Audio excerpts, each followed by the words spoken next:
What's up, Falcon fans? Welcome back to Anatomy of a Play. Today we're going to take a look at an offensive play that we ran for a couple of touchdowns against a really tough opponent. And specifically, we're going to look at the process that coaches go through to break down situations and try and figure out what's going to get us the best results in those situations. Let's go ahead and take a look at that now. One of the most important parts of our game planning process is the data entry. When our coaches input data from down and distance to where the teams are on the field, which hash the ball is on, and then specific offensive and defensive schematic labels, whether that's offensive formation and play or defensive front, blitz, and coverage. And it's this data that helps us really break down those tendencies that teams have, the strengths and weaknesses that we see from each team.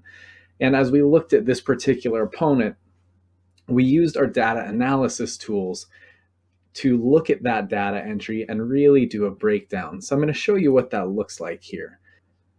When we go into our data analysis screen, we're faced with a ton of information based on that data that we've entered up to this point. And we can use that to start to filter down specific things that we're looking for. In this example, we're going to be looking at a red zone play and a way that we can try to score when we're inside the 20-yard line.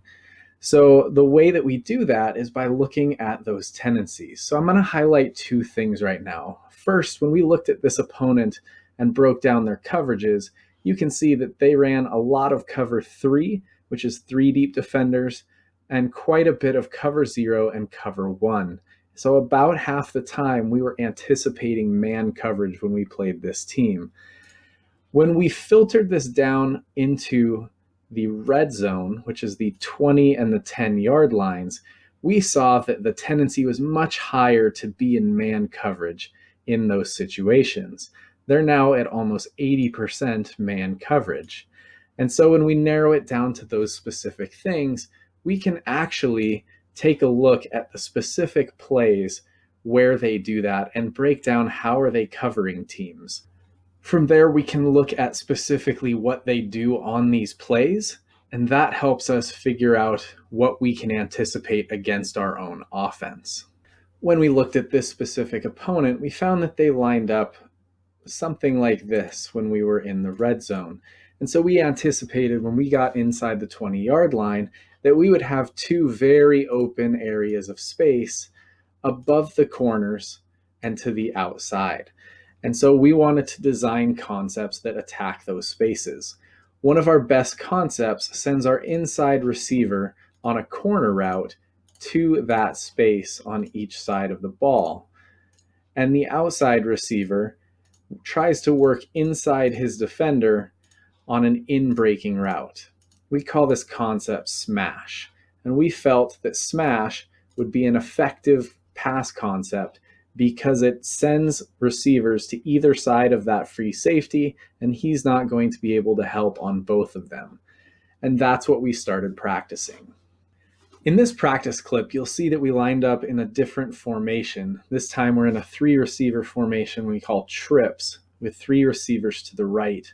You'll notice that the free safety is lined up near the left hash, giving us a large area of space out to the right. As the play runs, you'll see that those 2 in-breaking routes pull the defenders who are in man coverage inside with them, giving even more space for that corner route, and we're able to complete that for a touchdown here in practice. On game day, we have the same opportunity, and we see that not only are they in man coverage as anticipated, but now the free safety isn't even playing in true free safety because they're bringing an extra man in the blitz. This gives us even more space to the side that we expected, and so we're going to look to the side with the most space, which is the field side on the left. As we start the play, the quarterback will catch the snap and drop back.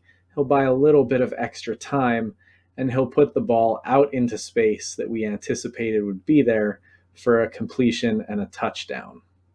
Later in the same game, we get into a similar situation on the 19-yard line.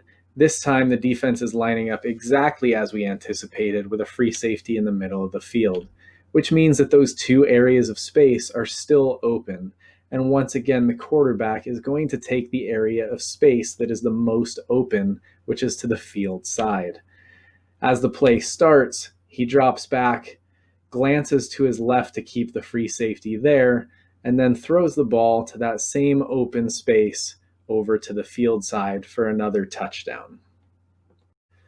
Plays like these two touchdowns on the smash concept are exactly why game planning is such an important part of what we do on Friday nights. Coaches spend a lot of time entering data on Saturdays and Sundays.